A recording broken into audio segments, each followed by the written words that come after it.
देखा आपने, 2 मिनट से भी कम लगा, 2 सेकंड लगे मुझे ये बताने में आपको कि मेरे बालों का इजी सॉल्यूशन क्या हो सकता है। अगर मेरा कंघी करने का मन ना हो, अगर मेरे बाल खराब हो रहे हो, तो 2 सेकंड में इनको ऐसे में इनको छिपा सकता हूँ।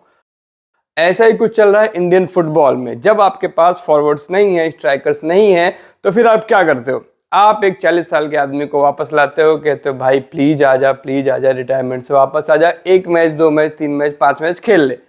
वो आदमी वापस आता है, दिखाता है कि क्यों वो इंडिया का अभी तक का बेस्ट फॉरवर्ड है, बेस्ट फुटबॉलर है। सुनील छेत्री, कमाल का गेम मालदीव के अगेंस्ट जो शिलोंग में मैच हुआ, इंटरनेशनल फ्रेंडली था, 3-0 से इंडिया ने जीता। अगर आपने ये मैच देखा हो तो आपको पता है सुनील छेत्री ने क्या किया। अगर आपने ये मैच नहीं देखा हो तो मैं बता रहा हूँ, सुनील छेत्री के रन्स, क्रॉसेज, पासेज, हेडर, सब कुछ ऑन स्पॉट।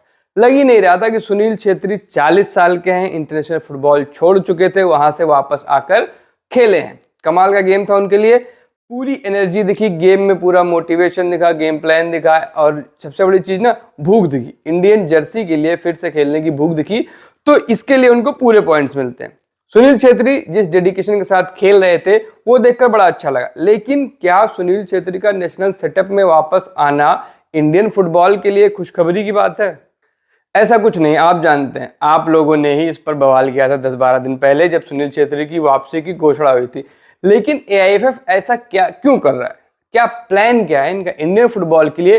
क्या चाहते हैं ये? लॉन्ग टर्म सॉल्यूशन नहीं इनके पास कि बालों में कंघी करें, अच्छे से तेल लगाएं, चोटी बाल लें, सुंदर दिखें। नहीं, इनका क्या प्लान है? इनका प्लान है ऐसे से 2 बार कर लो, एक बार टोपी मार लो, खत्म। टोपी आ गई, बाल ढक गए और नीचे के बाल अच्छे लग ही रहे। तो ये जो सॉल्यूशन एआईएफएफ ने निकाला है, ये मतलब कितना गंदा है। आप लोग जो इंडियन फुटबॉल को फॉलो करते हैं उनको पता है, जो नहीं फॉलो करते ना उनके लिए ये वीडियो मैं बना रहा हूँ कि आपकी जो फुटबॉल है, आप जब मेसी को देखते हो, रोनाल्डो को देखते हो, आपने R9 को देखा, काका को देखा, रोनाल्डीनियो को देखा, तमाम लोगों को देखा, और हर बार आपके दिमाग में एक बार तो आया होगा, यार इंडिया में ऐसा कोई क्यों नहीं बन पा रहा। क्योंकि भाई इंडिया का सिस्टम जो है ना, किसी काम का नहीं है। आप अभी एआईएफएफ में जो पहले काम करते थे लोग, उनसे बात करोगे, उनको कैमरे पे लाओगे तो वो बड़ी बड़ी बातें करेंगे, और ये सिस्टम खराब है, ऐसा है, वैसा है, this is not how you develop a footballing country. लेकिन जब वो एआईएफएफ में थे, उन्होंने क्या किया? कुछ नहीं किया। वो इवेंट पे इवेंट होते थे, प्रेस कॉन्फ्रेंसेज होती थी, बहुत सारी प्रेस कॉन्फ्रेंसेज में मैं जा चुका हूँ। जो हमने होस्ट किया था अंडर 17 का वर्ल्ड कप, उसके लिए शुरू में खबरें आई थी कि द्वारका में नया स्टेडियम बन रहा है। आप जाओगे तो वो साइट हो सकता है कुछ और बन चुकी हो, क्योंकि वहाँ स्टेडियम तो बना नहीं। आपका वहाँ वर्ल्ड कप खेला गया नेहरू स्टेडियम में, जो कि बहुत पुराना स्टेडियम है। तो ये एआईएफएफ जो है, ग्रास रूट लेवल पे ये लोग क्या कर रहे हैं यही लोग जानते हैं। जब विजय गोयल बने थे खेल मंत्री बीजेपी के, तो उन्होंने बड़े जोर शोर से लॉन्च किया था मिशन 11 मिलियन, फुटबॉल से जुड़ा हुआ, कि बहुत सारे फुटबॉल खेलने वाले बच्चों को लाया जाएगा, ट्रेन किया जाएगा, डेवलप किया जाएगा, नए प्लेयर्स बनेंगे। कहाँ है वो नए प्लेयर्स? आपके नेशनल सेटअप में एक स्ट्राइकर नहीं है भाई। इतना बढ़िया आपका आईएसएल की बात करते हो, आई लीग चल रही, ये चल रहा है, वो चल रहा है, इतने सारे इवेंट्स चल रहे हैं, इतने सारे मैचेस खेल रहे हैं हम। लेकिन मनोलो मार्क्वेज की कोचिंग में आपने अब पहला मैच जीता है। कितने दिन पहले वो कोच बने थे, बहुत ज्यादा मैच तो नहीं खेले, लेकिन पहला मैच जीतने के लिए आपको उस आदमी को वापस लाना पड़ा जो कि रिटायर हो चुका था, अनाउंस करके। And no hate, no disrespect to Sunil Chhetri, I love him, he is the greatest footballer we ever had. लेकिन ये सॉल्यूशन नहीं है भाई, ये सॉल्यूशन नहीं है। सुनील छेत्री ने इतना बढ़िया गेम खेला, जो लोग फुटबॉल को नहीं फॉलो करते होंगे, उनके अगर स्कोर लाइन देखेंगे, कहीं हाईलाइट जाके देखेंगे, उनको लगेगा यार सुनील छेत्री रिटायर क्यों हुए थे। भाई सुनील छेत्री इसलिए रिटायर हुए थे ना, क्योंकि उनकी उम्र हो रही थी, उनको लगा कि अब किसी नए को ये बेटन थामनी चाहिए, झंडा उठाना चाहिए। लेकिन हम अब देख रहे हैं कि किसी के पास, किसी के हाथों में वो ताकत ही नहीं कि ये झंडा उठा पाए। तो इसकी ये जो ताकत नहीं है, इसके पीछे कौन जिम्मेदार है?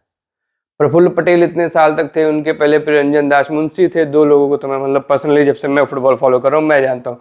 अब कल्याण चौबे आए हुए हैं, बातें करते हैं ये लोग ऐसे मैनिफेस्ट करेंगे, मिशन 2022, मिशन 2034, मिशन 2047। मतलब मुझे तो नहीं लगता कि मैं अपने जीवन काल में कोई भी एक मिशन पूरा होते हुए देख पाऊंगा इंडियन फुटबॉल में, क्योंकि कोई करना ही नहीं चाहता ना, बातें करने से नहीं होता। अभी खबरें आ रही है कि आईएसएल में FSDL, football sports development limited, चाहती है कि अगले साल से या उसके अगले साल से प्रमोशन रेलीगेशन बंद हो जाए आईएसएल में।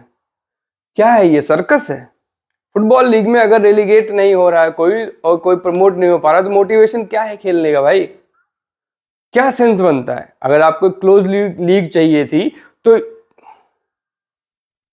पता नहीं, मुझे नहीं पता क्या प्लान है, क्या चल रहा है एफएफ में, क्या चल रहा है इंडियन फुटबॉल में, क्या चल रहा है। लेकिन मुझे इतना पता है कि सुनील छेत्री का आज का जो प्रदर्शन था उसकी मैं बहुत तारीफ करता हूँ। बेंगलुरु एफसी मेरी फेवरेट टीम में, मैं सुनील भाई से जितनी बार मिला हूँ, एक ही बार मिला हूँ बाय द वे, लेकिन ठीक ठाक टाइम तक मैं साथ में था। जितनी हमारी बातें हुई, बहुत बहुत बहुत कमाल के आदमी हूँ, लेकिन ये सॉल्यूशन नहीं है भाई। इस पे कुछ तो करना होगा, क्योंकि अब अगर एक रिटायरमेंट ले चुका आदमी वापस आता है and he is still your best forward, तो there is something very very wrong in the system. तो दोस्तों, ये मैं रेंट कर रहा था इंडियन फुटबॉल पे। आप लोग कहते हैं कि अदर गेम्स पे वीडियो बनाओ, तो मैं धीरे धीरे कोशिश कर रहा हूँ। मेरा नाम सूरज है, आप स्पोर्ट्स टाप को देख रहे थे। ऐसे तमाम सारे रेंट्स, वीडियोस, न्यूज और किस्से आपको यहाँ पर मिलते रहेंगे। शुक्रिया।